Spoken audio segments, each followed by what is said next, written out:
अभी विधानसभा 2025 चल रहा और यहाँ पे सीमांचल में आप देख सकते हैं कि सीमांचल में ओवैसी अपना दम आजमाने के लिए पूरी तरह से उनके जो उम्मीदवार है वो पूरी तरह से ताकत झोंक दी है और अभी क्षेत्र में प्रचार प्रसार कर रहे हैं। अररिया विधानसभा के प्रत्याशी हैं। बात करने के लिए इंजीनियर मंजूर साहब हैं यहाँ पे, उनसे बात करेंगे। उनके साथ और भी कई समर्थक हैं जो कि क्षेत्र में प्रचार के लिए निकले हैं। हम बात आरजेडी मुकेश सहनी को डिप्टी सीएम का उम्मीदवार घोषित किया और मुस्लिम समाज के लिए कोई घोषणा नहीं हुआ, इस पे क्या कहेंगे?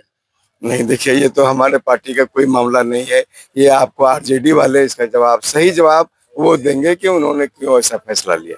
तो ओवैसी साहब को तो इस पे कुछ बोलना चाहिए। 2 दिन हो गया घोषणा के हुए, लेकिन ओवैसी साहब कहाँ हैं? अभी तो कुछ बोल भी नहीं रहे हैं। नहीं, ओवैसी साहब क्यों बोलेंगे? ओवैसी साहब ने तो, आपको मालूम है कि 6 सीट ही मांगा था कि आप हमको 6 सीट दे करके महागठबंधन में ले आइए, तो इन लोगों ने वो भी कबूल नहीं किया। और आज आप देख रहे हैं, मैं आपको दावे के साथ करता हूं, जो 25 कैंडिडेट हमारे खड़ा हुए हैं वो दूसरों से बहुत आगे हम लोग निकलेंगे। तो इसीलिए वो, चूंकि मेरे पार्टी का कोई मुद्दा नहीं है, तो मैं उस पर क्यों बोलूं। मुस्लिम के लिए तो काम कर रहे हैं ना ओवैसी साहब, तो मुस्लिम के लिए काम कर रहे हैं, मुस्लिम के ऊपर, और मुस्लिम ही उम्मीदवार है उनका यहाँ पे। तो आखिर नहीं, कैसे नहीं है? उप मुख्यमंत्री का अगर नहीं तो कुछ ना कुछ घोषणा नहीं किया तो इनको तो बयान देना चाहिए, जहां वहीं से बयान देना चाहिए इनको। सुनिए ना, सबको जीत कर आने दीजिए।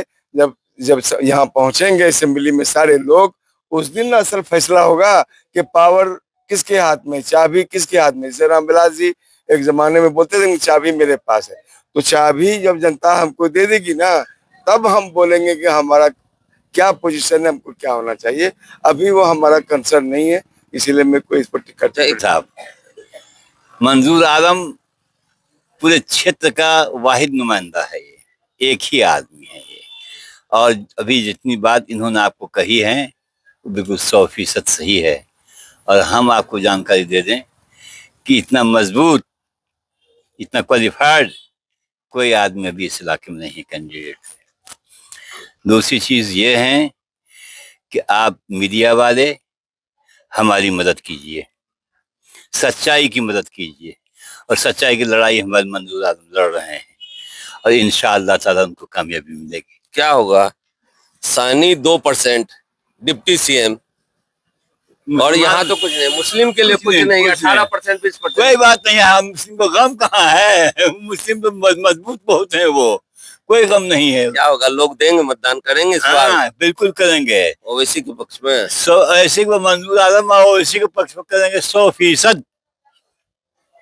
एकदम आप देख लीजिएगा, ये इलाका जो है बिल्कुल ओवैसी का इलाका है। उन्होंने, हमारे पूर्वजों ने भी कांग्रेस को वोट देने का काम किया था, लेकिन आज तक कोई फायदा उन लोगों से हम लोगों को मिला नहीं। हम लोग बदलाव चाहते हैं, सीमांचल की जनता बदलाव चाहता है, और बदलाव के रूप में ओवैसी साहब आए हैं।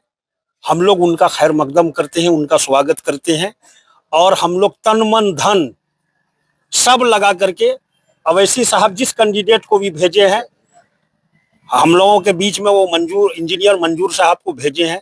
हम लोग इंजीनियर मंजूर साहब को भारी से भारी मतों से जिताकर विधानसभा भेजने का काम करेंगे। विधानसभा में दल बदल लेंगे तब क्या होगा? ऐसा नहीं करेंगे, चूंकि पढ़े लिखे हैं, इंजीनियर हैं, जो भी करेंगे ओवैसी साहब के ही दिशा निर्देश पे करेंगे। क्या नाम हुआ? हमारा नाम साजिद है। तो ये जानना जरूरी है कि लालू जी और नीतीश जी जो है वो एक ही हाड़ी की खिचड़ी है सर। वो कभी इधर सटते हैं, कभी उधर सटते हैं। तो उनका ना तो कोई दल है और ना कोई उनका जात है। वो सिर्फ लोगों को जात पे बांटते हैं, और यादवों को यादव पे, और उसके बाद जो भूमियार हैं, जो क्या कहते हैं कि ब्राह्मण है, ऐसे जातिवादी वो करते हैं।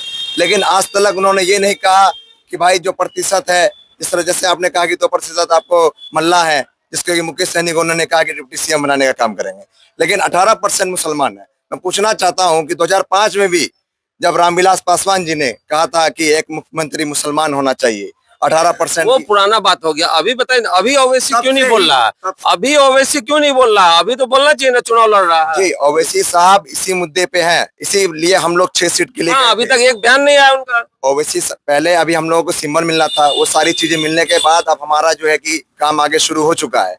जैसा कि आपको इंजीनियर साहब बताएं, 31 तारीख को पटरवाड़ी में फ्राइडे के दिन हम लोगों का प्रोग्राम है, जिसमें कि असदुद्दीन साहब अपने टीम के साथ आ रहे हैं। तो अब पूरे बिहार का भ्रमण किया जाएगा। जैसे कि अभी जो पहला फेज का चुनाव है, वहां पे मेहनत ओवैसी साहब के द्वारा किया गया है। जैसे ढाका वगैरह हो गया, जहाँ से राणा रंजीत सिंह जी है, बच्चा राय जी हैं। आपको ये चीज देखने को मिला होगा कि एक वाहिद इंसान असदुद्दीन ओवैसी साहब कहीं पर भी अगर टिकट दी है तो वो ये नहीं देखे कि हमारा मुसलमान चेहरा या हिंदू चेहरा है, यानी वो सबको लेके चलना चाहते हैं। कितना हिंदू- हिस्सेदारी होगी तो वहाँ बात दोनों पक्ष का होगा, वहाँ बात मजलूमों का भी होगा, वहाँ बात गरीबों का भी होगा, वहाँ बात शिक्षा का भी होगा, वहाँ बात स्वास्थ्य का भी होगा। अररिया से एबीपी के लिए राकेश।